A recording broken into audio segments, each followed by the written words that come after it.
Hello everyone, welcome back to my YouTube channel. तो चलिए हम लोग आपके लिए बीएससी नर्सिंग का आपको 4 जून का एंट्रेंस एग्ज़ाम होने वाला है। आपका एडमिट कार्ड भी आ गया है, तो एडमिट कार्ड आप डाउनलोड कर लीजिए। कैसे डाउनलोड करना है ये सब वीडियो बनी हुई है।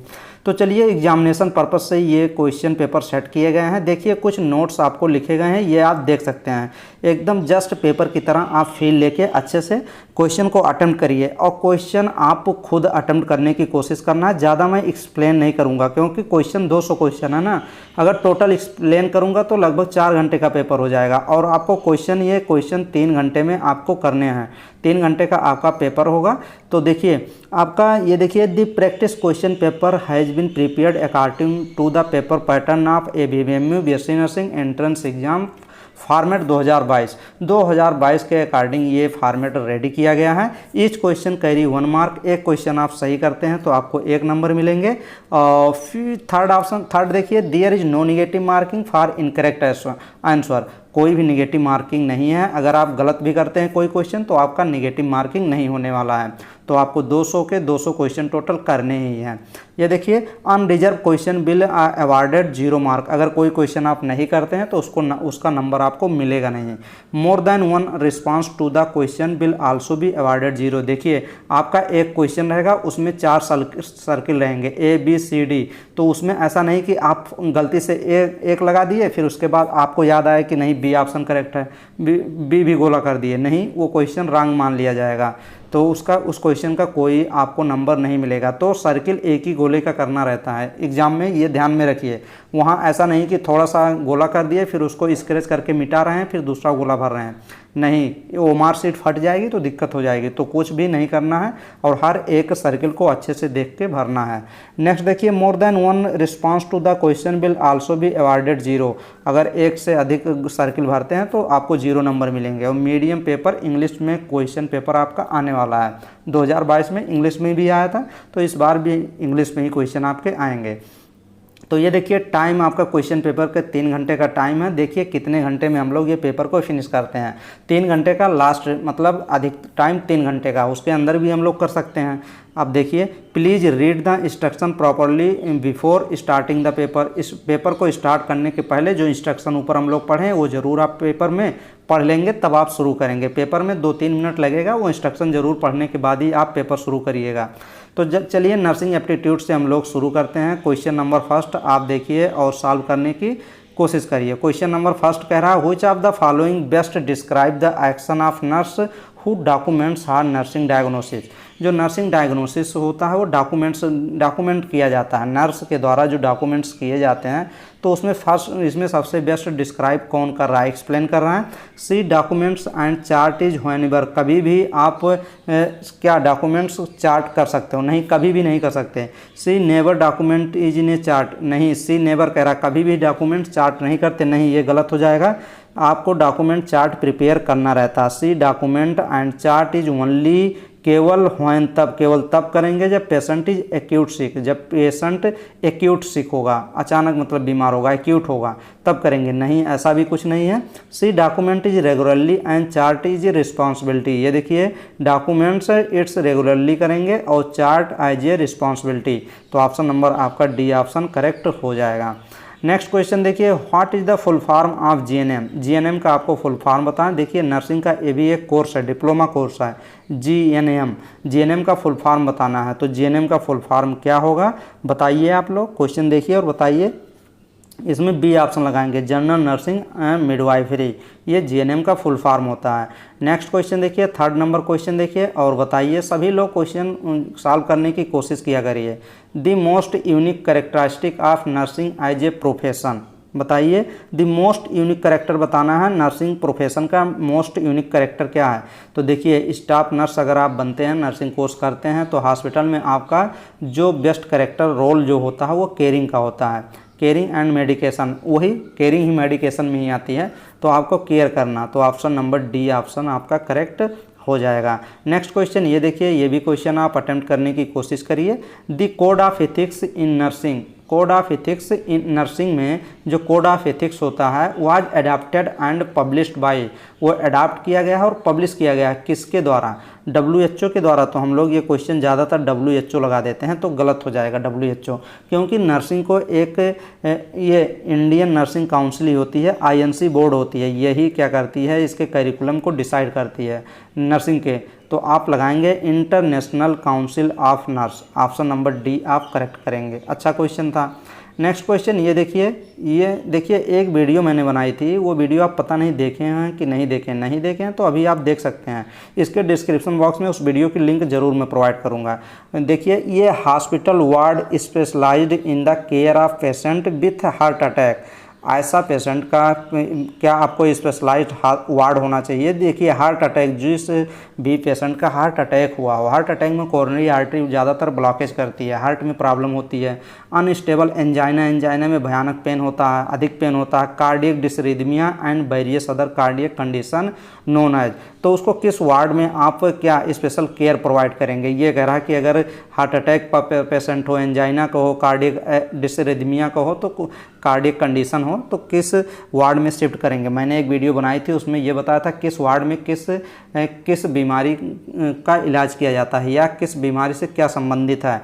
तो अगर ये हार्ट अटैक की बात कर रहा है तो आपको कार्डियो के संबंधित आपको देखना है। फिजिकल मेडिकेशन, पल्मोनरी तो लंग्स से हो गया ना, लंग्स फेफड़े से हो गया। तो आप ये देखिए कोरोनरी मीन्स क्या होता है, हार्ट से रिलेटेड ही होता है, क्योंकि हार्ट में कोरोनरी आर्टरी होती हैं, तो कोरोनरी आर्टरी ब्लॉकेज ज़्यादातर करती हैं, हार्ट अटैक तभी होता है। तो कोरोनरी केयर यूनिट आपको ऑप्शन नंबर सी लगाने हैं। एकदम सिंपल क्वेश्चन था, ज़्यादा टफ क्वेश्चन नहीं था ये। What does the below mention symbol signify in medical hospital, नीचे एक सिंबल दिया गया है मेडिकल हॉस्पिटल के, उसको आपको सिंबल पहचानना है। ये देखिए ये सिंबल आपको पहचानना है। तो सिंबल ये ग्लव्स है, ग्लव्स ये 7.5 का है, तो साइज जो है 7.5 परफेक्ट होता है हम लोगों के लिए। तो ये ग्लव्स का चिन्ह है, ये देखिए ये ग्लव्स बना हुआ है। कोई भी मेडिकेशन करते हैं हॉस्पिटल में आप, तो ग्लव्स यूज करके ही किया जाता है। तो option number B gloves correct हो जाएगा, ये सिंबल है। CMO in hospital stand for, जो हॉस्पिटल में CMO होते हैं उनको स्टैंड फॉर मतलब CMO का आपको क्या बताना है, CMO का आप एक्सप्लेन करना है, CMO का फुल फॉर्म बताना है। तो CMO हर एक हॉस्पिटल में, हॉस्पिटल डिस्ट्रिक्ट हॉस्पिटल में एक CMO होता है। तो बताइए CMO का फुल फॉर्म क्या होगा, अच्छे से देख लीजिए और बताइए आप लोग। हर क्वेश्चन करेक्ट करने की कोशिश किया करिए। तो इसमें देखिए CMO का फुल फॉर्म चीफ मिनिस्ट्री नहीं होता है, चीफ मेडिकल ऑफिसर होता है। तो ऑप्शन नंबर सी आप करेक्ट लगाएंगे। नेक्स्ट क्वेश्चन ये देखिए, ये भी क्वेश्चन, इसमें एक सिंबल है, इसमें भी आपको सिंबल को पहचानना है। Which does the below mention symbol signify in medical profession का ये सिंबल एक है, ये देखे ही होंगे। तो ये स्नैक है, फ्लाइंग बर्ड है, नहीं ये कैडिसस नहीं है, ये आपका ऑयल लैंप है। तो ऑप्शन नंबर इसमें डी ऑप्शन आपका करेक्ट हो जाएगा। नेक्स्ट क्वेश्चन ये देखिए, ये भी काफ़ी अच्छा क्वेश्चन है और काफ़ी कन्फ्यूजन क्वेश्चन है, काफ़ी लोग ये क्वेश्चन गलत करने वाले हैं। 9 नंबर क्वेश्चन देखिए, मैं क्वेश्चन को समझा भी देता हूँ तो आप समझ जाएंगे और आप ऑप्शन लगाएंगे। अन इंस्ट्रूमेंट, एक इंस्ट्रूमेंट है, यूज किया जाता है बाय द डॉक्टर्स के द्वारा। चेक द ब्लड प्रेशर को, BP को चेक करने के लिए एक इंस्ट्रूमेंट है जो यूज किया जाता है। इन ह्यूमंस में अलॉन्ग विथ ए स्टीथोस्कोप के द्वारा, कॉमनली नोन एज, एक इंस्ट्रूमेंट आपको क्या बताना है, आयन इंस्ट्रूमेंट यूज, आपको इंस्ट्रूमेंट का नाम बताना है जो डॉक्टर यूज करता है ब्लड प्रेशर को नापने के लिए। और अलॉन्ग विद द स्टीथोस्कोप के साथ भी ना ब्लड प्रेशर जब मेजर किया जाता है ना, तो आपको देखिए स्फेग्नोमैनोमीटर की भी आवश्यकता पड़ती है और स्टीथोस्कोप की, क्योंकि स्टीथोस्कोप से क्या सुनते हैं, साउंड सुनते हैं ना। ये जो आपका स्फेग्नोमैनोमीटर होता है तो मेजर करता है कि BP कितना है, अब फिर उसके बाद साउंड भी सुनते हैं। तो स्टीथोस्कोप, तो क्या ऑप्शन लगाएंगे, इंस्ट्रूमेंट जो यूज किया जाता है ब्लड प्रेशर नापने में वो स्फेग्नोमैनोमीटर होता है। तो ये अच्छा क्वेश्चन था, देख लीजिएगा। ये देखिए phosphate test used for, phosphate test जो यूज किया जाता है किसके लिए यूज किया जाता है, ये यूरिया के लिए, यूरिक एसिड के लिए, या फिर एनीमिया पेशेंट के लिए, या फिर पास्चुराइजेशन ऑफ मिल्क। तो ये ऑप्शन आपका करेक्ट हो जाएगा। Test the efficacy of pasteurization of milk, D option आप करेक्ट लगाएंगे। नेक्स्ट क्वेश्चन ये देखिए, क्वेश्चन सॉल्व करने की कोशिश करिए। ये क्वेश्चन देखिए और क्वेश्चन सॉल्व करने की 100% आप कोशिश ज़रूर करें। देखिए क्वेश्चन कह रहा है कि Parkinson disease is caused by the deficiency of which neurotransmitter. ये सब न्यूरोट्रांसमीटर दिए गए हैं, आपको बताना है पार्किंसन डिजीज जो होता है वो किस न्यूरोट्रांसमीटर की कमी से होता है, डिफिशियंसी से होता है। ये क्वेश्चन है आपका। तो फर्स्ट ये देखिए, एसिटिलकोलिन दे रहा है, एड्रेनालिन दे रहा है, सीरोटोनिन दे रहा है और डोपामाइन दे रहा है। तो ये देखिए ऑप्शन नंबर कौन सा करेक्ट आप लगाएंगे? पार्किंसन डिजीज जैसे ही आपको दिखे ना, आप डोपामाइन लगाया करिए। डोपामाइन क्या होता है? ये न्यूरोट्रांसमीटर एंड हार्मोन, ये हार्मोन होते हैं डोपामाइन, ये न्यूरोट्रांसमीटर होता है। और ये क्या डोपामाइन किससे जुड़ा होता है? Mental health and neurological disease से जुड़ा होता है। ये सभी मेंटल हेल्थ से जुड़े हुए हैं, mental health and neurological disease brain से संबंधित हैं। तो डोपामाइन की कमी हो जाती है तो पार्किंसन डिजीज हो जाता है। पार्किंसन डिजीज में काफ़ी प्रॉब्लम होने लगती है, सीजर्स भी आते हैं पार्किंसन डिजीज, और फिर उसके बाद फॉल्स सब आइडिया आने लगते हैं काफ़ी चीज़ें। तो देखिए 12th नंबर क्वेश्चन देखिए और क्वेश्चन सॉल्व करने की कोशिश करिए। व्हेन रिकॉर्डिंग ब्लड प्रेशर को रिकॉर्डिंग व्हेन तब करते हैं, this sound which can be heard with a stethoscope placed over the artery is term as. अगर ब्लड प्रेशर हम मान लीजिए हम लोग रिकॉर्ड कर रहे हैं और this sound which can be heard, जो साउंड सुन रहे हैं स्टेथोस्कोप के द्वारा, placed over the artery, artery पे अगर हम लोग देखिए दो तीन जगह साउंड सुनते हैं, स्टेथोस्कोप से काफ़ी जगह साउंड सुना जाता है। तो अगर आर्टरी के थ्रू आप ये देखिए आर्टरी पे आप स्टेथोस्कोप रख के अगर साउंड हियर कर रहे हैं तो आपको ये साउंड सुनाई देगा। कौन सा साउंड सुनाई देगा? कोरोटोकॉफ साउंड सुनाई देगा आपको। तो ये साउंड सुनाई देगा अगर आर्टरी पे आप साउंड सुन रहे हैं, तो ये चीज़ हो जाएगा। और अगर चेस्ट पे लगाते हैं तो मरमर की साउंड आती है, लेकिन डी ऑप्शन आपका करेक्ट हो जाएगा। नेक्स्ट क्वेश्चन ये देखिए, ये restriction on the movement of people, animal and goods which is, ये देख लीजिए, intended to prevent the spread of disease, pest is commonly known as. अब ये क्वेश्चन आपको बताना है। क्वेश्चन बताइए, देख लीजिए अच्छे से और क्वेश्चन बताइए कौन सा आपका करेक्ट हो जाएगा। ये क्वेश्चन आप तो उसमें कोविड में भी देखे होंगे ना। ये restriction on the movement of people, जो पीपल जो है मूवमेंट को रिस्ट्रिक्ट करने के लिए, रोकने के लिए, पीपल हो या फिर एनिमल हो या फिर goods, which is instead to prevent the spread of disease को स्प्रेड मतलब फैलने से रोकने के लिए, तो उसको क्या करेंगे? क्वारंटीन कर देते हैं। तो ऑप्शन नंबर इसमें सही ऑप्शन करेक्ट हो जाएगा। Next question number 14, the biological substance that pose a threat to the health of living organism primarily that of humans to commonly refers to. अब इसको क्या बोलेंगे? इसको देखिए बायोलॉजिकल सब्सटेंस, एक बायोलॉजिकल सब्सटेंस है जो threat the health of living organism के हेल्थ को क्या करता है? नुकसान करता है। उसको बायो हैजार्ड ही बोलते हैं भाई। बायो हैजार्ड मैंने ये सब क्वेश्चन करा दिए हैं, अलग अलग वीडियो में मिल जाएंगे आपको। ये देखिए ये भी क्वेश्चन करा दिए हैं। देखिए फिजिक्स हो गया, केमिस्ट्री हो गया, बायोलॉजी हो गया, नर्सिंग एप्टीट्यूड हो गया, कोई क्वेश्चन बाहर जाने वाला नहीं है। जितने क्वेश्चन कराए हैं आपके कॉन्सेप्ट, थ्योरी, एक्सप्लेनेशन जितना मैं कराया हूँ सब वहाँ से क्वेश्चन मिल जाएंगे, तो चिंता करने की कोई बात नहीं है। और कुछ क्वेश्चन मैं इंग्लिश का भी करा दिया हूँ, वहाँ से भी मिल जाएंगे। तो चलिए देखिए ये क्वेश्चन देखिए, ये क्वेश्चन आपका निडल हो गया। निडल शार्प्स ब्लेड डिस्पोज किस में करते हैं, किस बिन में डालते हैं? बिन मीन्स जो वो आपको डस्टबिन बताए थे वो वाला। तो निडल शार्प किस में डिस्कार्ड करते हैं? व्हाइट पंचर में करते हैं, व्हाइट पंचर प्रूफ कंटेनर में। तो ऑप्शन नंबर आपका बी करेक्ट हो जाएगा। नेक्स्ट क्वेश्चन ये देख लीजिए, what is the first aid you should provide in the case of severe bleeding. अब ये क्वेश्चन आप बताइए कौन सा ऑप्शन आपका करेक्ट हो जाएगा। तो क्वेश्चन देखिए और लगाने की कोशिश करिए। What is the first aid, सबसे पहला ट्रीटमेंट, फर्स्ट एड उसी को बोलते हैं। फर्स्ट एड प्रोवाइड करेंगे, you should provide in the case of severe bleeding.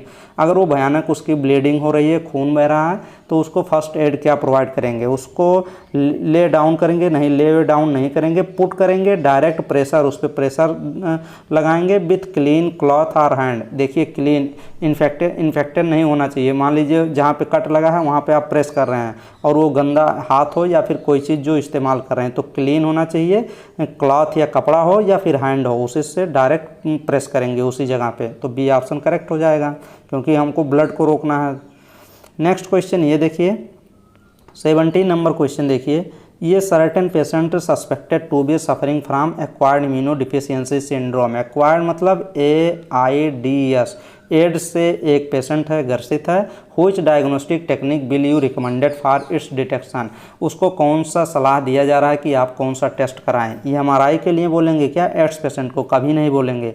Ultrasound के लिए बोलेंगे, कभी नहीं बोलेंगे। बिडाल टेस्ट के लिए, बिडाल टेस्ट तो टाइफाइड में किया जाता है, तो एड्स से क्या संबंधित है। तो ये डी ऑप्शन देखिए, डी ऑप्शन आपको मिल जाएगा। डी ऑप्शन कह रहा है कि एलाइजा कराएंगे क्या, इम्यूनोलिंक इम्यूनोसार्बेंट से कराएंगे क्या, तो यहाँ डी ऑप्शन करेक्ट हो जाएगा। एड्स के टेस्ट के लिए एलाइसा कराया जाता है और एलाइसा को कंफर्म करने के लिए वेस्टर्न ब्लॉटिंग कराया जाता है। तो ये चीज़ हो जाएगा। नेक्स्ट क्वेश्चन 18 नंबर क्वेश्चन देखिए, ड्यूटी ऑफ नर्स इंक्लूड।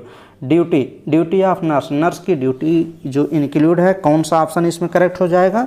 तो आप देखिए इसमें 18 नंबर क्वेश्चन में take detail health care history, तो हिस्ट्री तो हेल्थ केयर लेनी ही पड़ती है नर्स को, तो ये तो ऑप्शन सही है। Provide counselling and health care education patient को, जो बीमार पेशेंट होता है उसको हेल्थ केयर एजुकेशन प्रोवाइड करना पड़ता है और काउंसलिंग भी करनी पड़ती है नर्स के द्वारा, तो ये भी सही है। और सी ऑप्शन देखिए, listen to patient and analyse their emotional need, और जो अगर इमोशनल नीड है एनालाइज करके पेशेंट को देनी पड़ती है। लिसन टू पेशेंट, तो option number D option correct हो जाएंगे, सभी ऑप्शन करेक्ट हैं। चलिए 19 नंबर क्वेश्चन देखिए, कैंसर सेल्स जो होती हैं आर डैमेज होती हैं बाय रेडिएशन के द्वारा कैंसर सेल को डैमेज किया जा सकता है। व्हाइल जबकि अदर आर नॉट, जबकि अदर सेल को नहीं किया जा सकता। बिकॉज कैंसर सेल, क्यों नहीं किया जा सकता। मान लीजिए रेडिएशन थेरेपी दिया जाता है कैंसर सेल में, तो कैंसर सेल्स ही डेथ करती हैं। जो बगल की सेल्स होती हैं कैंसरियस सेल के बगल वाली सेल्स, वो डेथ क्यों नहीं करती, क्यों नहीं करती, क्योंकि कैंसरियस सेल में क्या होती है, डिफरेंट इन नेचर की हो जाती हैं। स्टार मतलब भूखी हो जाती हैं। अंडर गोइंग रैपिड डिवीजन की वजह से नन ऑफ दी एबव, तो सही बात है। अंडर गोइंग रैपिड डिवीजन, जो कैंसर सेल्स होती हैं ना उसमें ग्रोथ मतलब डिवीजन ग्रोथ काफ़ी फास्ट होने लगता है, तभी कहते हैं कि कैंसर सेल्स में अनकंट्रोल डिवीजन होने लगता है। कौन सा control, uncontrol, CONTROL, uncontrol division होने लगता है। कौन सी सेल में, कैंसरियस सेल में। तो ऑप्शन नंबर आप सी ऑप्शन करेक्ट लगाएंगे। नेक्स्ट क्वेश्चन ये देखिए, ये क्वेश्चन आपको बताने हैं। अभी आप लोग कितने क्वेश्चन गलत किए हैं सब लोग आप नोट्स कर लीजिएगा अपने। एंटीबायोटिक्स प्रेजेंट इन कोलेस्ट्रम में जो कहते नहीं है माँ का पीला दूध, माँ का गाढ़ा दूध, उसमें उसी को कोलेस्ट्रम कहते हैं। तो 6 मंथ तक डिलीवरी, जब बच्चे का डिलीवरी हो जाती है उसके 6 मंथ तक मदर्स जो होती हैं कोलेस्ट्रम मिल्क सिक्रेट करती हैं। अब उसमें एक एंटीबॉडी पाई जाती है। कहते नहीं है बच्चे, माँ का पहला दूध बच्चे के लिए क्या है, वरदान है। वरदान क्यों है, क्योंकि उसमें एंटीबॉडी पाई जाती है ना। कौन सी एंटीबॉडी पाई जाती है, यही चीज़ पूछ रहा है। देखिए क्वेश्चन पढ़िए ना, एंटीबॉडीज प्रेजेंट इन कोलेस्ट्रम में कौन सी एंटीबॉडी प्रेजेंट होती है। Which protect the newborn from certain disease, जो छोटे छोटे बच्चों में डिजीज बीमारियों से प्रोटेक्ट करती हैं। तो कौन सी है बताइए। IgA आप लगा दिए क्या, हमें तो लगता है कि आप लोग IgA ही लगाए होंगे। चलिए IgA, जो भी स्टूडेंट IgA लगाए हैं उनका आंसर एकदम राइट है, तो बी ऑप्शन आप करेक्ट लगाइए। और नेक्स्ट क्वेश्चन की तरफ बढ़िए। ये क्वेश्चन देखिए, ये सभी क्वेश्चन हुए हैं, एक भी क्वेश्चन छूटा नहीं है। International nurse day is celebrated on, international nurse day celebrate किया जाता है, किस डेट को सेलिब्रेट किया जाता है, 12 जून को। देखिए ये कितना कन्फ्यूजन क्वेश्चन है। अगर आपको याद नहीं रहेगा ना, मई याद नहीं रहेगा, अभी मई ही चल रहा है। इंटरनेशनल नर्स डे अगर पूछ लिया ना तो ये मई ही चल रहा है। आपका एग्जाम 4 जून को होने वाला है ना, तो 4 जून के पहले तो मई चल रहा था ना, तो मई आप लगाएंगे। 12 मई एकदम ऑप्शन करेक्ट हो जाएगा। फ्लोरेंस नाइटिंगेल का जन्मदिन मनाया जाता है 12 मई को, तो ये चीज़ हो जाएगा। चलिए आप क्वेश्चन सी करेंगे करेक्ट और नेक्स्ट क्वेश्चन की तरफ बढ़ेंगे। Which one of the following sets include bacterial disease. अब आपको 4 ऑप्शन दिए गए हैं, चारों ऑप्शन में आपको बताना है कौन से बैक्टीरियल डिजीज हैं। यहाँ डी ऑप्शन भी है नीचे, तो इसी तीनों ऑप्शन में एक ऑप्शन करेक्ट है। आप बताइए कौन सा है जो बैक्टीरियल डिजीज है। टिटनस बैक्टीरियल ट्यूबरकुलोसिस, लेकिन मीजल्स तो बैक्टीरियल डिजीज नहीं है। डिप्थीरिया हो गया, लिप्रोसी हो गया और प्लेग हो गया, ये तो शायद तीनों आपके दिख रहे हैं बैक्टीरियल डिजीज। कॉलरा हो गया, टाइफाइड हो गया, मम्स नहीं, मम्स बैक्टीरियल डिजीज हुआ है, लेकिन कॉलरा तो आपका वो वाटर के थ्रू। तो option number B, Vibrio cholerae cholera, तो बी ऑप्शन आप करेक्ट लगाएंगे। तो बी ऑप्शन आपका करेक्ट है, diphtheria, leprosy, plague. Next question ये देखिए 23 number question, which out of the following groups represent auto immune disorder. Auto immune disease, auto immune disorder बताना है कि कौन सा इसमें ऑटो इम्यून डिसऑर्डर है। डिप्थीरिया ऑटो इम्यून डिसऑर्डर होती है? नहीं, कभी नहीं। SCID नहीं। सीवियस कंबाइंड इम्यूनोडिफिस ये भी नहीं होती है। Diabetes mellitus type first and ये देख लिए रिमेटिक फीवर, ये क्या होती है? रिमेटिक फीवर दे दिया ना, ये ऑटो इम्यून डिसऑर्डर है, तो बी ऑप्शन आप करेक्ट लगाएंगे। एड्स होता ही नहीं है ऑटो इम्यून डिसऑर्डर। हेपेटाइटिस, अब आप पूछेंगे ऑटो इम्यून डिसऑर्डर क्या होता है? ऑटो इम्यून डिसऑर्डर मैंने काफ़ी बार बताया, सब चीज़ें एक्सप्लेन भी की है। ऑटो इम्यून डिजीज में क्या होती हैं? सेल्फ की इम्यूनिटी जो वीक हो जाती है, वीक अगर हो जाती है तो खुद की सेल्स एक दूसरे को क्या करने लगती हैं? डिस्ट्रॉय करने लगती हैं। तो इसमें ऑप्शन नंबर बी करेक्ट हो जाएगा। नेक्स्ट क्वेश्चन की तरफ पढ़िए और ये क्वेश्चन देखिए, ये क्वेश्चन तब सॉल्व कर पाएंगे ना जब आप नर्सिंग करेंगे। नर्सिंग फर्स्ट ईयर जब आप नर्सिंग एडमिशन ले लेंगे तो नर्सिंग फर्स्ट ईयर में जाएंगे तो ये समझ में चीज़ें ये आपको आ जाएंगी।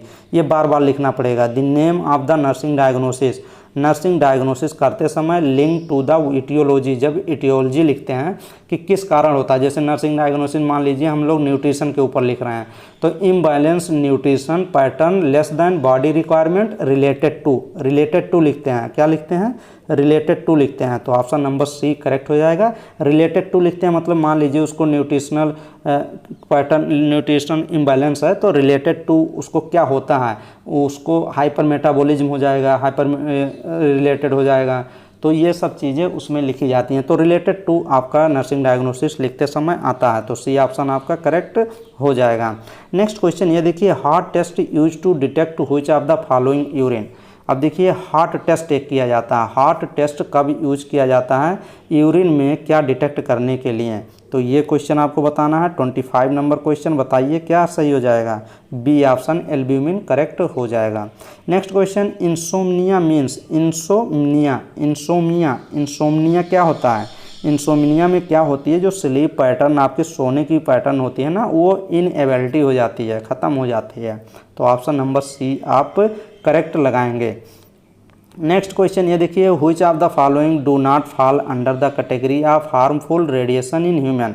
अब ये देखिए, which of the following do not fall under the category of harmful radiation of humans में harmful radiation do not fall under, किसके गिरने से हार्मफुल रेडिएशन नहीं है ये, तो आपको ये बताना है। तो 27 में आप विजुअल रेज लगाएंगे, x-ray, radio active radiation, gamma rays, ये सभी ह्यूमन्स की हार्मफुल रेडिएशन है ह्यूमन के लिए, लेकिन विजुअल रेज नहीं है, तो डी ऑप्शन आप करेक्ट लगाएंगे। और नेक्स्ट क्वेश्चन ये देखिए, नेक्स्ट क्वेश्चन ये कह रहा है कि an important law that offers legal protection to people who give responsible assistance to those who are whom they believe to be injured, ill in krill or otherwise incapable।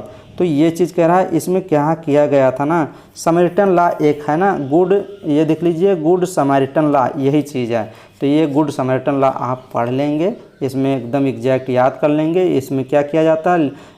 Legal protection किया जाता है people का, और ये responsible होता है assistant दो जो वो लोग होते हैं, बिलीव करते हैं जो इंजर्ड, इल और प्रिल वाले आते हैं, तो इसमें आप लगाएंगे good Samaritan law. Next question देखिए, नेक्स्ट क्वेश्चन ये आपका एक फिगर है, मैंने भी करा दिया है, एक वीडियो मैंने हॉस्पिटल सिंबल के ऊपर पूरा कराया है, अगर नहीं देखे होंगे तो वीडियो देख लेना ज़रूर सिंबल के ऊपर।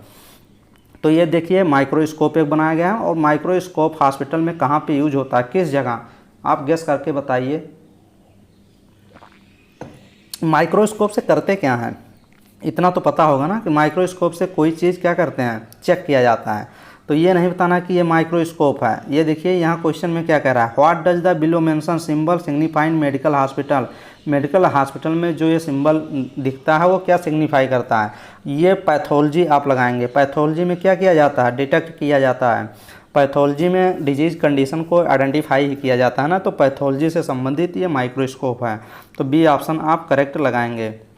Next question, what does fast stand for in case of victims suffering from stroke. अगर कोई भी विक्टिम्स है वो सफ़र कर रहा है स्ट्रोक से, व्हाट डज फास्ट, तो आप सबसे पहले क्या करेंगे, तो ये देखिए आप इसमें 4 ऑप्शन दिए गए हैं। Fracture arm stand tall, frictional aid for small time, या फिर क्या करेंगे फेशियल ड्रूपिंग आर्म, उसको जो फास्ट सबसे अधिक उसका देखेंगे स्टैंड फॉर इन केस आप अगर सफ़र कर रहा है स्ट्रोक से ना कोई भी विक्टिम सा, तो उसका फेशियल ड्रॉपिंग हो जाता है और आर्म वीकनेस हो जाती है, स्पीच डिफ़िकल्टी, बोलने में भी प्रॉब्लम होती है।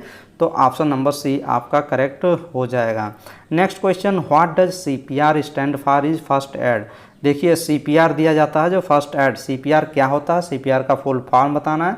काफ़ी बार ये सब क्वेश्चन हुए हैं। कार्डियो पल्मोनरी रिससिटेशन कहते हैं सीपीआर। सीपीआर दिया जाता है कब, जब पेशेंट एकदम मान लीजिए कार्डियक अरेस्ट हो गया पेशेंट, तो हार्ट को पंप करने के लिए दिया जाता है। उसमें जो वेंट्रिकल और आर्टरिया होती है हार्ट में ना, कभी कभी वेंट्रिकल में प्रॉब्लम होती है, कभी कभी आर्टरिया में, तो ये सीपीआर देते हैं। सीपीआर की एक मशीन आती है, अगर मशीन नहीं रहती है ना तो डॉक्टर्स खुद देता है। एक हैंड को दूसरे हैंड पे रख के और प्रेस करना रहता है, लगभग 1 मिनट में 120 उस बार प्रेस करना रहता है, 110 से 120 बार वो चेस्ट को दबाना रहता है। तो वही है कार्डियोपल्मोनरी रिससिटेशन। अभी मैंने जल्दी प्रोवाइड किया था हॉस्पिटल में, 2-3 दिन हुए होंगे।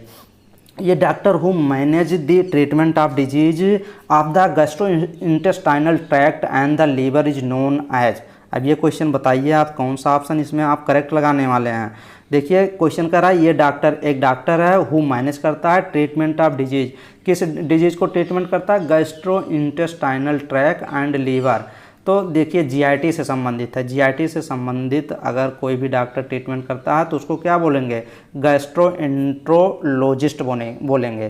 तो ये देखिए यही आपका करेक्ट हो जाएगा। रेडियोलॉजिस्ट तो आपका हड्डी से इस एक्सरे जो होते हैं, पैथोलॉजिस्ट तो आपका माइक्रोब से संबंधित है।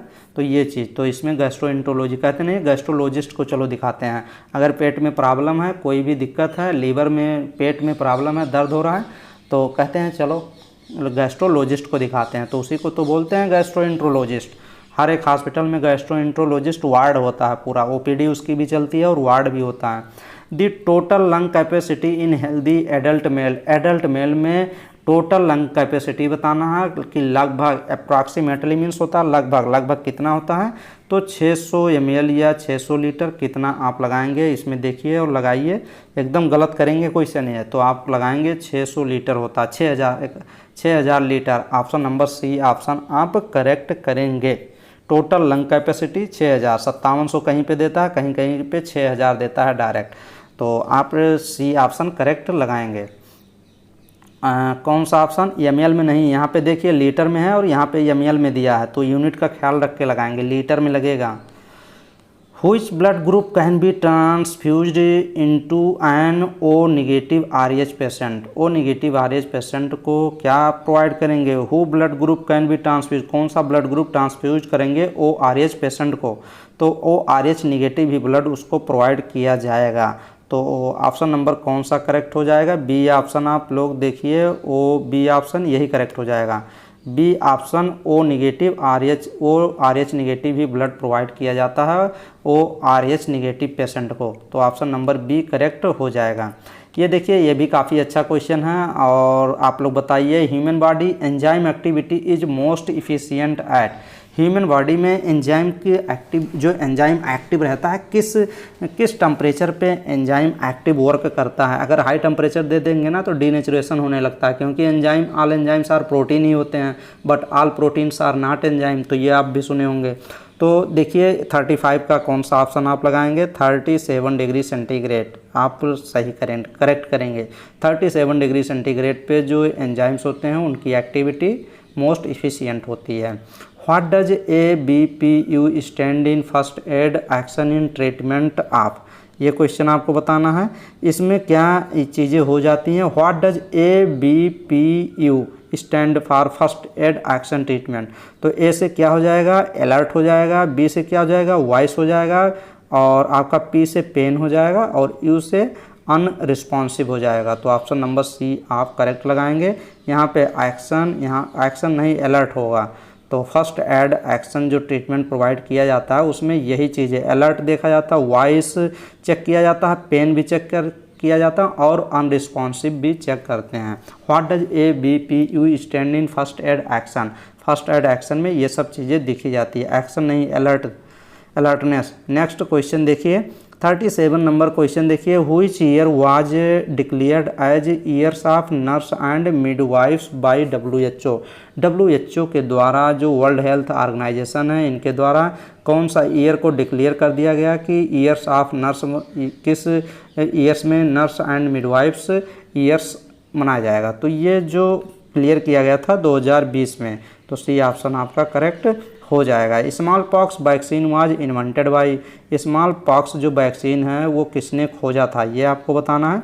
तो ये तो काफ़ी बार क्वेश्चन सभी हो ही गए हैं। Edward Jenner of, B option आप करेक्ट लगाएंगे।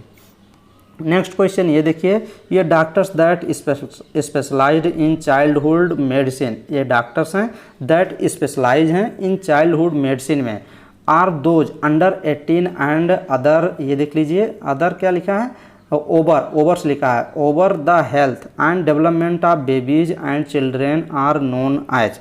अब ये क्वेश्चन आप बताइए, देखिए ये क्वेश्चन क्या कह रहा है, एक डॉक्टर स्पेशलाइज डॉक्टर हैं, इन किसके हैं, चिल्ड्रेन मेडिसिन के। अगर चिल्ड्रेन है ना तो उनको क्या बोले जाएगा, पीडिट्रेशियन बोला जाएगा, तभी तो पीडी अवार्ड होता है। पीडी अवार्ड में SNCU, PNCU, NICU ये सब वार्ड होते हैं पीडिया के, तो उसको कहते हैं पीडियाट्रिशियंस। पीडियाट्रिशियंस डॉक्टर को बोला जाता है जो चाइल्ड के, बच्चों के डॉक्टर होते हैं। तो ये देख लीजिए पीडियाट्रिशियंस, आपका ऑप्शन नंबर सी करेक्ट हो जाएगा। नेक्स्ट क्वेश्चन नंबर और नर्सिंग एप्टीट्यूड का लास्ट नंबर क्वेश्चन देखिए, बताइए कौन सा ऑप्शन आपका करेक्ट होगा इसमें। एन इंस्ट्रूमेंट, एक instrument used by the doctor, doctors के द्वारा यूज किया जाता है। Listen to the sound of different part of the body, body के डिफरेंट पार्ट के साउंड को सुनने के लिए डॉक्टर्स एक इंस्ट्रूमेंट यूज करता है, उसी इंस्ट्रूमेंट का नाम बताना है। इंक्लूडिंग द एब्डोमेन, एब्डोमेन के साउंड सुनने के लिए, लंग्स का साउंड सुनने के लिए, लीवर का साउंड सुनने के लिए, हार्ट का साउंड सुनने के लिए एंड अदर ऑर्गन के भी साउंड सुनता है। अच्छा क्वेश्चन है, तो आप लगाएंगे क्या लगाएंगे, आप थर्मोमीटर लगाएंगे। थर्मामीटर से तो टेम्परेचर ही मापते हैं ना। आला, स्टेथोस्कोप लगाएंगे, जिसको गांव में आला बोलते हैं कि डॉक्टर साहब आला लेके आए हैं कि नहीं, तो आला लेके आए हैं स्टेथोस्कोप, तभी तो चेक करेंगे साउंड। तो ऑप्शन नंबर बी आप करेक्ट लगाएंगे। तो इतना क्वेश्चन हम लोग 40 क्वेश्चन हम लोग इस वीडियो में डिस्कस किए, और नेक्स्ट वीडियो में हम लोग देखिए बायोलॉजी, फिजिक्स, चलिए एक नर्सिंग एप्टीट्यूड कर लिए तो इसी में फिजिक्स भी कर लेते हैं, तब आपको मज़ा आएगा। अगर फिजिक्स आप सॉल्व कर रहे हैं तो देखिए फिजिक्स आपका क्वेश्चन नंबर फर्स्ट देखिए, क्वेश्चन नंबर पे मत जाइएगा, सिलेक्टेड क्वेश्चन इसमें सेलेक्ट किए गए हैं, इंपॉर्टेंट क्वेश्चन देखिए। ये प्रोजेक्टाइल थ्रो, एक प्रोजेक्टाइल, एक आदमी है जो कि ये क्या करता है, थ्रो करता है एक प्रोजेक्टाइल थ्रो भी थे, स्पीड भी, इसकी स्पीड क्या है, v स्पीड है, एट एन एंगल थीटा, कौन से एंगल पे ये फेंकता है, थीटा एंगल पे है। ये range are on the surface of earth, जो सरफेस का रेंज होता है, ये जो सरफेस का रेंज होता है ये आर होता है। For the same value v और theta its range on the surface of moon.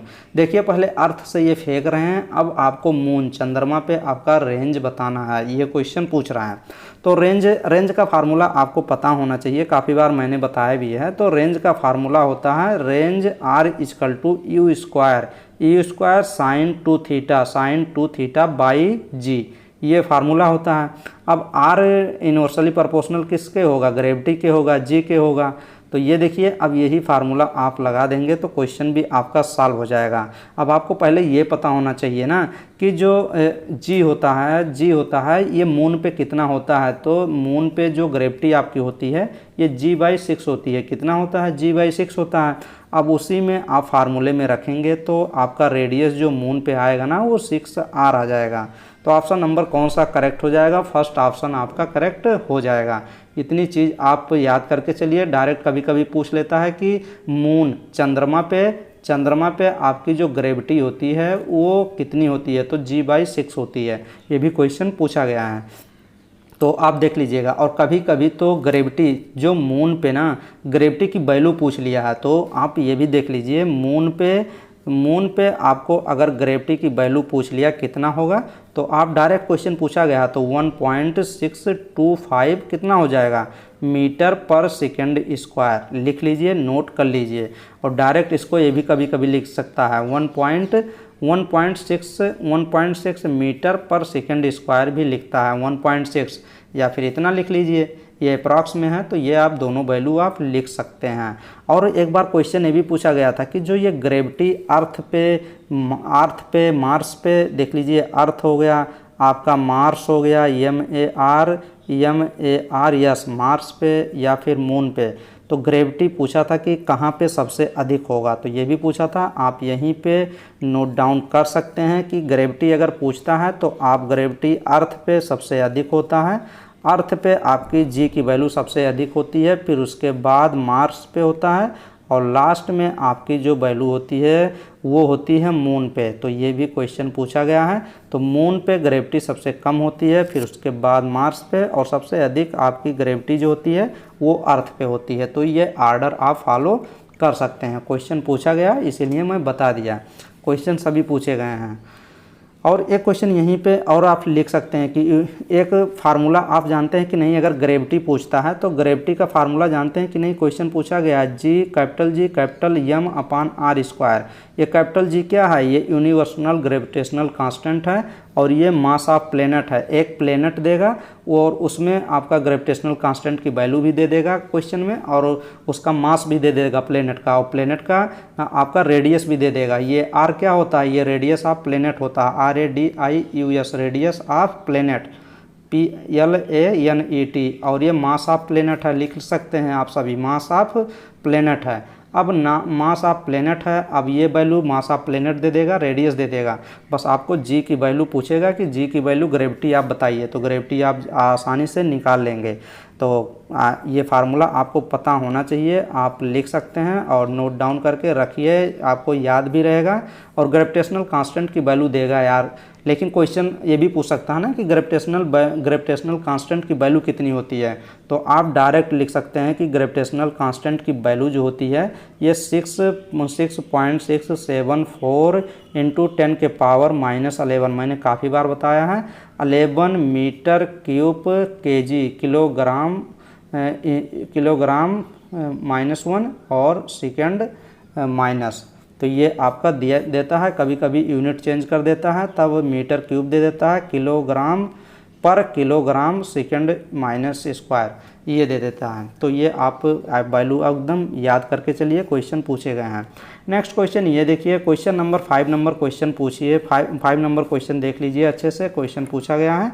तो 5 नंबर क्वेश्चन कह रहा है in the process of electrolysis process में the current is carried out inside the electrolyte में, जो इनसाइड इलेक्ट्रोलाइट के जो इलेक्ट्रोलिसिस प्रोसेस होता है, तो वहाँ पे करंट क्या करता है, current positive and negative ions होते हैं, करंट जो होते हैं पॉजिटिव होते हैं और निगेटिव आयंस दोनों होते हैं। तो ऑप्शन नंबर सी करेक्ट हो जाएगा, इलेक्ट्रोलाइट की बात कर रहा है ना। नेक्स्ट क्वेश्चन ये देखिए, according to Kepler's the period, according to Kepler's क्या थे, साइंटिस्ट थे, the periods of revolution, Kepler's physics के साइंस थे, फिजिक्स के वैज्ञानिक थे, क्योंकि फिजिक्स में कुछ किए थे, एक अभी क्या दिए थे, एक फार्मूला ही दे दिए थे। According to Kepler's the period of revolution of planet के revolution and its mean distance from the sun से the given by the following equation. तो आपका कैप्लर्स फार्मूला आपको पता होना चाहिए। कैप्लर्स ने एक फार्मूला दिया था, कौन सा फार्मूला था, ये कैप्लर्स अकॉर्डिंग टू लिख लीजिए, अकॉर्डिंग टू कैप्लर्स ये फार्मूला पता होना चाहिए कि T square upon R cube, यही फार्मूला था। अब इसी को जब ऐसे लिखेंगे ना, ये आर क्यूब को ऊपर लेके जाएंगे तो माइनस में हो जाएगा, टी स्क्वायर R-3 हो जाएगा, टी स्क्वायर R-3 आपको बी ऑप्शन में आपको दिखेगा भी, तो ऑप्शन नंबर यही करेक्ट हो जाएगा, T square R-3, R-3 constant value है, तो ऑप्शन नंबर बी आपका करेक्ट हो जाएगा। नेक्स्ट क्वेश्चन ये देखिए, which of the following statement is correct, आपको स्टेटमेंट करेक्ट बताना है। हुक्स लॉ आपको दिया गया है, कौन सा ऑप्शन आप लगाएंगे, देखिए Hooke's law is applicable only, केवल हुक्स लॉ तभी अप्लाई किया जाता है, केवल विथ इन इलास्टिक लिमिट, केवल इलास्टिक लिमिट पे आप हुक्स लॉ अप्लाई कर सकते हैं, तो बी ए ऑप्शन आपका एग्जैक्ट करेक्ट है। Adiabatic and isothermal elastic constant of gas are equal नहीं होते हैं, डिफरेंट होते हैं। तो फर्स्ट ऑप्शन लगाइए correct. When two capillary, 2 capillary आपके बनाए गए हैं, एक कैपिलरी ये है, एक कैपिलरी ये है। ये देखिए 2 कैपिलरी ट्यूब्स बनाए गए हैं टू डिफरेंट डायमीटर, और इसके देख लिए डायमीटर इसका ज़्यादा है इसका कम है। आर डिप्ड वर्टिकली, और वर्टिकली एक वो लिक्विड है, मान लीजिए इसी में दोनों डिप किए जा रहे हैं। तो अगर डिप किए जा रहे हैं दोनों तो राइज ऑफ लिक्विड, तो जो वाटर होता है वो किस में अधिक चढ़ेगा, क्योंकि एक का लिक्विड देखिए डायमीटर कम है, एक का डायमीटर अधिक है, तो शायद कम वाले में ही ज़्यादा चढ़ेगा। तो ये क्वेश्चन कौन सा ऑप्शन इसमें करेक्ट हो जाएगा। कैपिलरी राइज का एक फार्मूला होता है, तो ये देखिए एच हाइट का अगर पूछता है तो H directly inversely proportional are ये होता है, जिसका अधिक रेडियस अधिक होगा तो उसका हाइट कम होगा। तो ये कौन सा ऑप्शन आप करेक्ट लगाएंगे, बी ऑप्शन देखिए more in the tube of smaller diameter.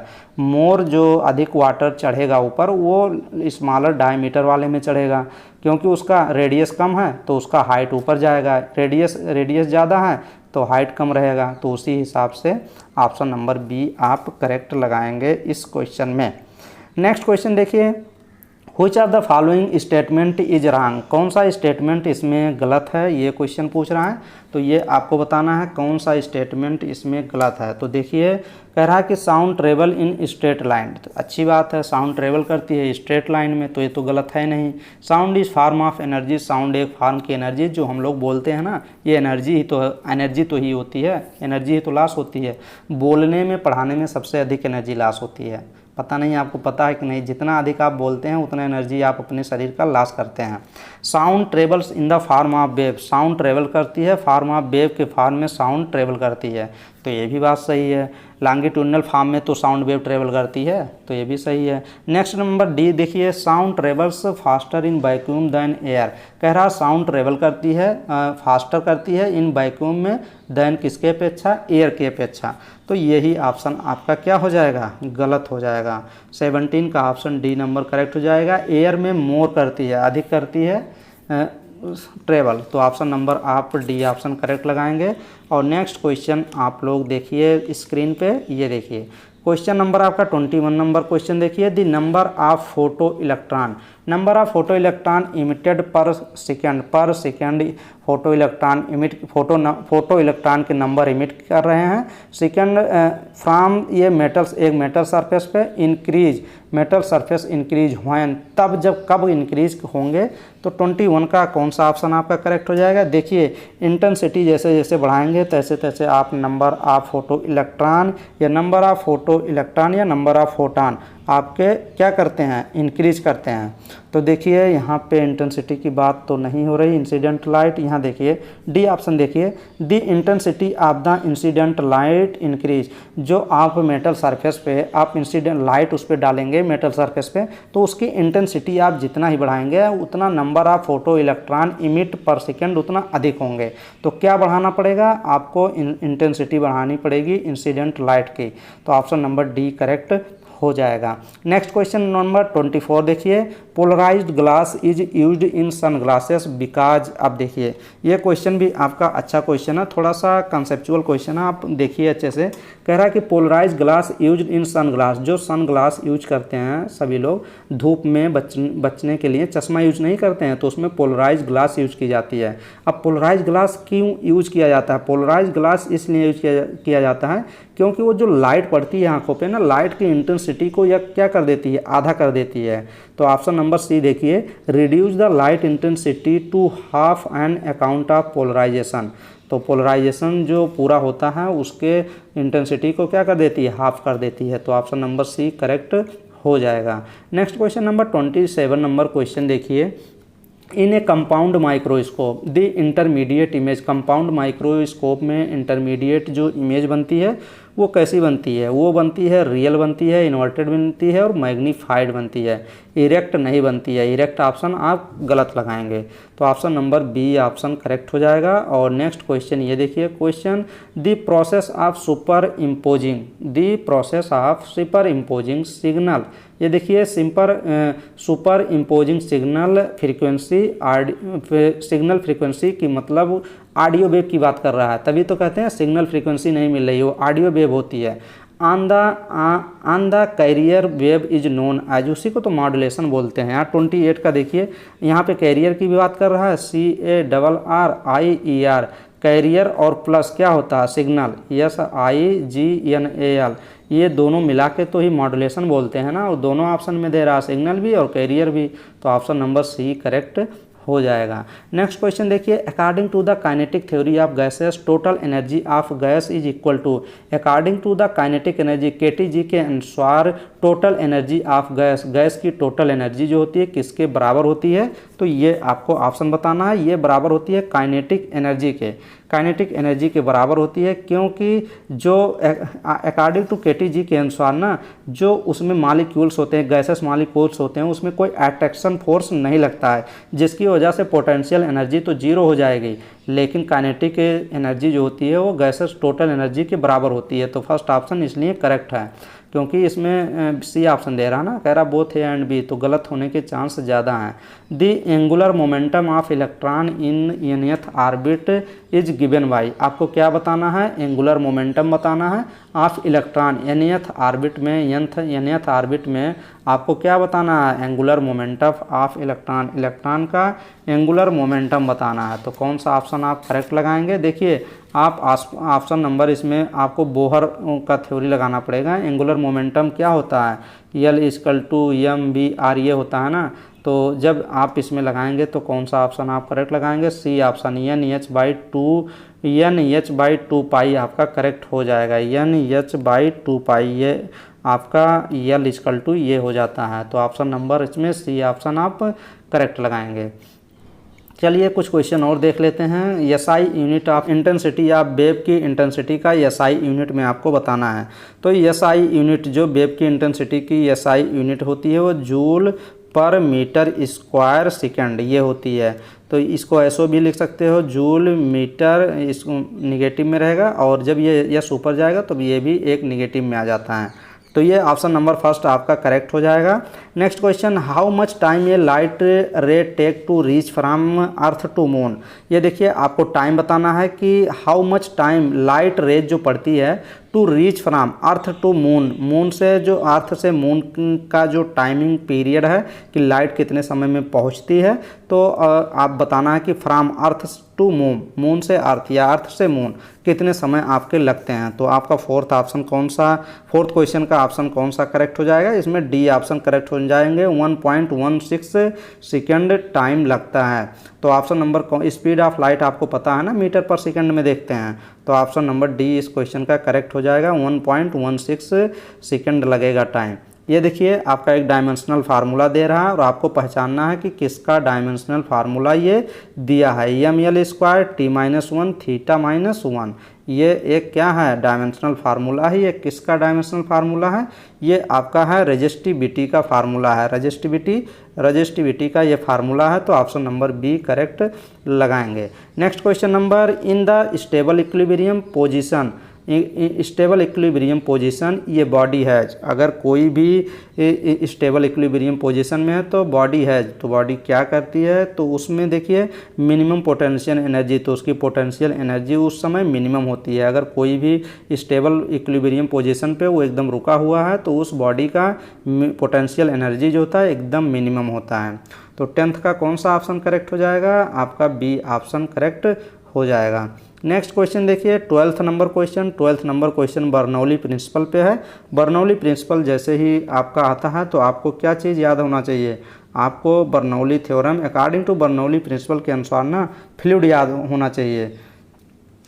तो इसमें बर्नौली प्रिंसिपल पे कौन सा ऑप्शन आप लगाएंगे, Bernoulli principle is based on, Bernoulli principle work करता है, बेस्ड होता है किस पे, ये आधारित होता है किस पे बेस्ड होता है, law of conservation of energy, law of conservation of क्या, law of conservation of energy. इसके आगे आप एनर्जी लिख सकते हैं, इंपॉर्टेंट क्वेश्चन है, क्वेश्चन पूछा भी जा सकता है। तो आप डी ऑप्शन लगाएंगे, बर्नौली प्रिंसिपल जैसे देगा एनर्जी आपको याद होनी चाहिए। नेक्स्ट क्वेश्चन नंबर ये देखिए, for which colour angle of deviation is minimum. आपका पूछ रहा है कि ये देखिए एंगल ऑफ डेविएशन किस कलर का एंगल ऑफ डेविएशन मिनिमम होता है। आपको बताना है किस कलर का एंगल ऑफ डेविएशन सबसे कम होगा, रेड का, वायलेट का, या येलो का, या वाइट का। क्वेश्चन आसान है, आपको बस थोड़ा सा कॉन्सेप्ट लगाना है। कॉन्सेप्ट क्या लगाना है? कॉन्सेप्ट लैम्डा इक्वल टू क्या होता है? यूनिवर्सली प्रोपोर्शनल डेविएशन ये होता है। तो अगर आपका वेवलेंथ जिसका सबसे अधिक होगा उसका एंगल ऑफ डेविएशन सबसे कम होगा। तो आपको ये भी पता होना चाहिए कि क्या वेवलेंथ सबसे अधिक किसका होता है, रेड का, वायलेट, वाइट जो इसमें दिए गए हैं सभी ना, उसमें रेड का वेवलेंथ सबसे अधिक होगा तो एंगल ऑफ डेविएशन सबसे कम इसी का होगा। तो ऑप्शन नंबर फर्स्ट आप लगाएंगे। नेक्स्ट क्वेश्चन ये देखिए, when a number of thermocouple are joint in series. अगर व्हेन नंबर ऑफ थर्मोकपल मतलब एक से अधिक, दो से अधिक नंबर थर्मोकपल के ज्वाइंट कर दिए जा रहे हैं, सीरीज में ज्वाइंट कर दिए जा रहे हैं। ऐसे सीरीज होता है, ये सीरीज है, तो ऐसे सीरीज में ज्वाइन करते चले जाते हैं तो उसका EMF इलेक्ट्रोमोटिव फोर्स क्या होगा? EMF क्या होगा? घटेगा, बढ़ेगा, या फिर जीरो हो जाएगा, क्या होगा? ये क्वेश्चन पूछ रहा है। तो उसमें ऑप्शन नंबर आपका बी ऑप्शन करेक्ट हो जाएगा। उसमें EMF की वैल्यू आपकी इंक्रीज कर जाएगी। तो कौन सा ऑप्शन आप लगाएंगे? ऑप्शन नंबर आप बी ऑप्शन करेक्ट करेंगे। Next question number 23 number question देखिए। 23 नंबर क्वेश्चन कह रहा है, to cool the car engine in a radiator water is used because it having. कोई भी कार अब तो शायद नहीं आती है, लेकिन पहले ट्रैक्टर हो गया, जो इंजन होते हैं, कार भी आती हैं काफ़ी, तो उसमें कूल द कार के इंजन को कूल करने के लिए, ठंडा करने के लिए उसमें एक रेडिएटर दिया जाता है। रेडिएटर में क्या पड़ता है? वाटर डालते हैं रेडिएटर में, तो रेडिएटर दिया होता है जो कार के इंजन को कूल करता है। वाटर यूज किया जाता है बिकॉज, क्यों यूज किया जाता है? क्योंकि उसकी high value of specific heat, high density नहीं। ऑप्शन नंबर फर्स्ट 23 का करेक्ट हो जाएगा। कूलेंट इसलिए प्रोवाइड करता है क्योंकि उसकी हाई स्पेसिफिक हीट की वजह से, हाई वैल्यू होती है किसकी? स्पेसिफिक हीट की, तो इसीलिए यूज किया जाता है क्योंकि वो लार्ज अमाउंट में ना एनर्जी को, हीट को क्या करता है? एब्जॉर्ब कर लेता है। इंजन के द्वारा जो एनर्जी निकाली जाती है वो एब्जॉर्ब कर लिया जाता है पानी के द्वारा, तो इसीलिए ऑप्शन नंबर फर्स्ट करेक्ट हो जाएगा। नेक्स्ट क्वेश्चन नंबर ये देखिए, the wavelength of x-ray is of the order of. अब ये भी क्वेश्चन अच्छा क्वेश्चन है। इसमें कह रहा है कि आपको वेवलेंथ, एक्सरे वेव होती है उसके वेवलेंथ का ऑर्डर बताना है। तो फर्स्ट में 1 मीटर, माइक्रोन, और यहाँ पे लिख लीजिए 1 एंगस्ट्रॉन। तो ऑप्शन नंबर बी आपका करेक्ट हो जाएगा। 1 एंगस्ट्रॉन होता भी है। तो ऑप्शन नंबर आप कौन सा ऑप्शन लगाएंगे? आप बी ऑप्शन 1 एंगस्ट्रॉन आप करेक्ट लगाएंगे। नेक्स्ट क्वेश्चन नंबर ये देखिए, the radius of gyration of body depend upon. देखिए दी रेडियस ऑफ गायरेशन, कोई भी बॉडी है मूव कर रही है सर्कुलर में, तो उसका radius of gyration of body, उसका जो रेडिएशन ऑफ गायरेशन होता है किसी भी बॉडी का, वो किस पे डिपेंड करता है? ये क्वेश्चन पूछ रहा है। तो 29 का कौन सा ऑप्शन आप लगाएंगे? Shape and size of body के शेप एंड साइज पे डिपेंड करती है। तो हाँ, डिपेंड ही करती है शेप, साइज और मास पे। देखिए nature of mass distribution of body, जो मास डिस्ट्रीब्यूट होता है बॉडी पे उस पर भी डिपेंड करती है। Choice of axis of rotation, तो इस पर भी डिपेंड करती है किस एक्सिस पे वो मूव करती है, रोटेट करती है। ऑल आर करेक्ट, तो इसलिए डी ऑप्शन करेक्ट हो जाएगा। केवल ये जानते हैं जो रेडिएशन ऑफ गायरेशन होता है ना, ये केवल बॉडी के टोटल मास पे डिपेंड नहीं करती है और सभी पे डिपेंड करती है। नेक्स्ट क्वेश्चन देखिए 29 के ऊपर चलते हैं। 31 देखिए, 31 नंबर क्वेश्चन, इफ़ ये सिंपल पेंडुलम, एक सिंपल पेंडुलम है, इज टेकन टू प्लेस, एक प्लेस पे रखा, एक प्लेस किया जाता है एक जगह, होयर, जहाँ पे जी डिक्रीज बाई 2%, जहाँ जो ये जी डिक्रीज करता है 2% डिक्रीज करता है, देन टाइम पीरियड। तो आपको टाइम पीरियड बताना है इस क्वेश्चन का। तो टाइम पीरियड आपको निकालने के लिए ये फार्मूला तो पता होना चाहिए, T=2 पाई रूट में 1/g, यही फार्मूला आप लगाएंगे तो 1% आपका करेक्ट हो जाएगा। कितना आएगा? 1% बाई द कितना, कौन सा ऑप्शन? बी आपका 1% इंक्रीज कर जाता है। तो ऑप्शन नंबर बी इस क्वेश्चन का आप करेक्ट लगाएंगे। तो दी मोशन ऑफ रॉड, ये तो क्वेश्चन हम लोग बाद में करेंगे, इतना क्वेश्चन काफ़ी क्वेश्चन है जितना हम लोग कर चुके हैं इस वीडियो में। इसके आगे हम लोग वीडियो फिर स्टार्ट करेंगे, क्योंकि काफ़ी लंबा वीडियो हो जाएगा ना, तो लोडिंग में प्रॉब्लम होगी, फिर एडिटिंग में भी प्रॉब्लम होगी, क्योंकि तभी लाइव आए थे। तो लाइव अगर कल देखिए, कल एक बार लाइव पे टेस्ट करेंगे 9 बजे, अगर लाइव आएंगे तो क्वेश्चन आपको मॉडल टेस्ट पेपर टोटल हम कराएंगे।